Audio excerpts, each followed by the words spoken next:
yards in the score to put the Steelers up by double digits. Bengals, Steelers, who gets the win and what does it mean for that division? This is Good Morning Football. We are in New York City. It is October. Happy October. All right. Hey. Gosh, over, under on the amount of times I'll watch Hocus Pocus this month? I hope it's way over. I'll put it at 5 over. Bette Midler shooting up scenery. Jay Burleson, Sarah Jessica Parker. Yeah, I'm into it. It's JP. Yes, we got Peter Schrager and Kyle Brown. And yes, we do have highlights. Let's go. Let's do it. I'm gonna hit up Sarah Jessica Parker on Cameo. Pay $5 grand to have her say happy birthday. Is that what it is? I think it's $2,500. What? Bengals, Steelers, Mason Rudolph. How much is Snooki? $50 probably. I don't know. I have no idea. I've not looked. I can look at the Most menu. expensive. I think SJP's up there. I looked at the menu the other day. You can get me, by the way, for 99 cents. James Conner, I'm sure he'd be very expensive, but he doesn't need it. He's a professional football player. He gets in for a touchdown. And it took a while for the Steelers to get going. They were down 3-0 early, had a bad stop on 3rd and short, and then 4th and short. Everybody was hitting Dalton in this one. You, me, Dupree, he strips it. Really, really level Dio and Wilson movie, but it works with Dupree. He got the strip sack. T.J. Watt recovered. The Steelers' defense was fantastic. Look at that, 8 sacks. Andy Dalton, your 2019 Bengals. Stay strong, Andy. Wildcat offense is what they ran. This was a throwback. You thought the Wildcat had its day back when it was Pat White and Ronnie Brown. No. This was James Conner. This was everybody. Jalen Samuels in a Steelers uniform. Great run by Conner. That might be Conner's best run of the season. He's had he's been bottled up, yards per carry low, but he should flex on that one because it was good. And so Jalen Samuels is going to keep this fake it to Conner. You're noticing we're not showing a lot of Mason Rudolph passing in this because there wasn't. He attempted 2 passes over 10 yards. They had a game plan, they stuck to it, and it worked. But I mentioned, here's one of them. This is an easy one. This one was wide open. That is Deontay Johnson making up for a fumble early in the game. Strakes, what do you got? Deontay Johnson's a 3rd-round pick. They're excited about him. In the last 2 weeks, has played really well. High fives for Big Ben and Little Mason. We agree. Mason Rudolph looks like a Wally Zerbiak. Yes! Shout out to the Mac. Wow. 27-3. Mason Zerbiak. Mason Zerbiak, that's our nickname for him. I like it. Can't spell it, but I like it. 27-3. Our own Tom Pelissero can spell everything. He can certainly spell Cameron Hayward, and that's what we've caught up with after the big win.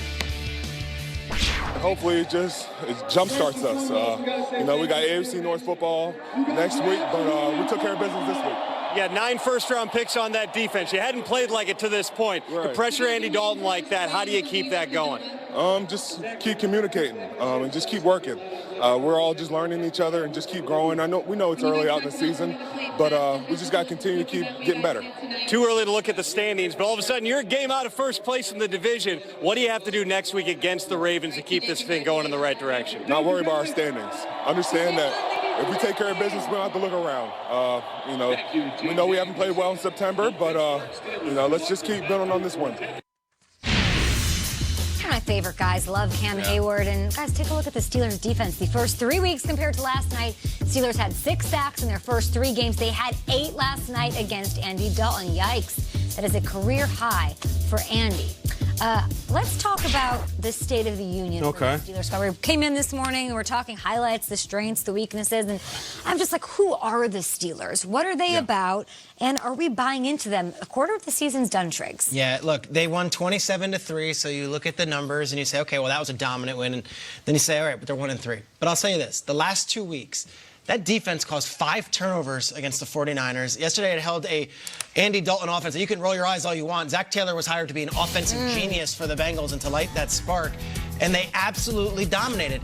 You look around this division, the Browns defense has left a lot to be desired in points. The Ravens defense is not what it once was. When it gets to cold weather, the AFC North typically goes to the team that is the toughest, the strongest, and the soundest defensively. They're a game out of first place. I think their season is very much alive. And the AFC North is such a quagmire right now because such identity shifts. I look at the Ravens. They looked great the first 2 weeks. They have not looked great the last 2 weeks. And the Browns look like you wouldn't want to go near them 2 weeks ago. And then sure enough, they looked in really good last week. The Steelers, to me, the season's wide open. You're a game back. The starting October State of the Union, it's not great. We'd rather have Ben than Mason Rudolph, but we can make this work because the defense, they seem to be showing up every week. Yeah, and speaking of quagmire, that running game wasn't quite a quagmire. Yeah, and they were trying to get going this season, and all of a sudden, Samuels, James Conner. They start moving. I'll take it a step further and pull back another layer, Schrager. It's not just about the defense who's the toughest, the defense that can get takeaways. It's also a team that can establish a strong running game. And what we saw last night is James Conner really for the first time catching the rhythm. I mean, those short push passes, those are basically runs. Him catching out the backfield, that's basically him doing his thing. So for me, I would say that this team is run first, defensively oriented squad that can get into the playoffs. Last night I was listening to Juju Smith-Schuster, who was mic'd up, and I was curious to see if there was going to be anything in his demeanor that would change because he wasn't getting a rock and he didn't have a big game statistically. I think he was on the 5th most receiving yards and catches out of everybody on this team last night. So I love the fact that he doesn't care. You don't have an Antonio Brown that wants the ball every play. You don't have a Le'Veon Bell that you have to go through. Even though the stats might not say so, this versatility with this young quarterback is a good thing because he doesn't have to lean on one individual. I wonder about the ceiling, though, when you compare them with the Steelers and Ravens in that division. It's tough. You call it the State of the Union, and sometimes you'll see a politician up there, and they're only focusing on the issues that they're really good on, and they're saying, oh, it's healthcare, healthcare, healthcare. Okay, what about the economy? Because we're saying the Steelers defense. True. What about the offense? Peter, they had 5 takeaways against the Niners. They still lost the game. That doesn't happen. Those win percentage things are like 99, and so you say, how do they come out at home against a division rival?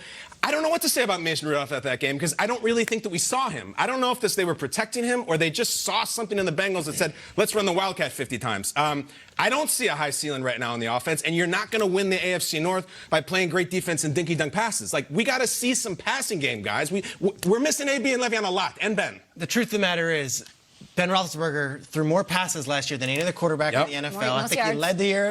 And midseason, they have to totally start the new offense, and they made it work last night. Look, it wasn't pretty. That's true. And there were 7 Wildcats. That's going to only get better as the season goes on. This guy gets more relaxed and more confident. I think they can only go up from here. The last 2 weeks, they've been smoke and mirrors on offense. This kid can throw the football. They just want to give him the best opportunity to do so successfully. Quickly, have you lost a little bit of confidence in the Ravens offense? It's the Ravens and the Steelers. It's a huge divisional matchup in Week 5 to spin this forward and look ahead. They're going to have to contain Lamar Jackson, who for the past 2 weeks that offense has gotten themselves into some holes.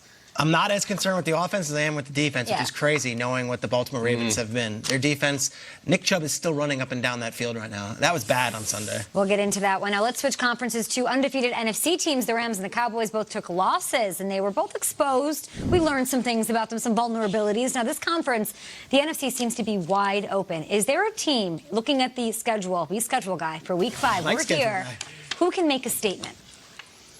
Who can make a statement? Schrager, what's your statement? My statement is the Green Bay Packers. They play the Dallas Cowboys, and the Packers got bloodied up a little bit on Thursday night. They lost, right? I mean, they're 3-1. But you know what came out on Thursday night for the first time all season? Scary Aaron Rodgers. Like, in a loss, Aaron Rodgers was awesome. Aaron Rodgers was slicing up that Eagles defense at points, and in the third quarter had a drive that we saw vintage Rodgers. Look at these plays. This was what Rodgers was doing. So for the first 3 weeks, LaFleur was trying to work out this offense with Rodgers. It wasn't what it was, being led by the defense. I know they lost the game. Yeah. But the boogeyman came out. Like, Aaron Rodgers was awesome. The defense was the letdown. Exactly right. And if Aaron Rodgers and that defense plays better, well, then watch out. Because this is the team that right now, I know it was a loss. It's crazy to say this.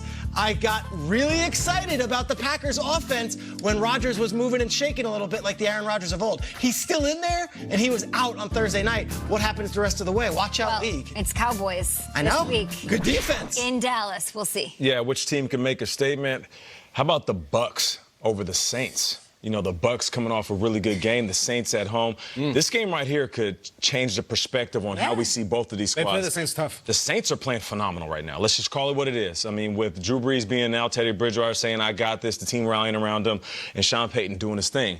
But if Jameis Winston can go into New Orleans, and we know how tough it is to play there, and continue this hot streak he's been on over the last couple weeks, 7 TDs, just 2 interceptions, playing like one of the best quarterbacks in the business, this right here could be the must-watch game of the week for me. Are you confident they could actually do it? I know the win over the Rams was one thing, but to go into New Orleans? I think so. Yeah, I believe that they're more confident going into New Orleans than they were in this Rams games. And you saw what the points they put up against the Rams. Craziest thing is they won there last year with Ryan Fitzpatrick. I just got through yesterday defending Nate to Saints fans on Twitter, saying he's not a Saints hater. Oh, is that right? Yeah, a little bit yesterday. I know that you're not, but That's a good teammate. You're on Twitter doing that? Look at you. Thanks, Kay. I appreciate it. You can have Nate if you want. The statement that I think is going to be this week is maybe cheerio, because it's a team over in London. It's the Chicago Bears. The statement being like, who cares where our quarterback is? We can still win. Khalil Mack, guys, is playing the Raiders. This matters. This is the team that got rid of him. And it's interesting because he was asked by the Chicago media, is this special to you? No, just another game. But then when he talked to Dion, and when you talk to Dion, you're a little more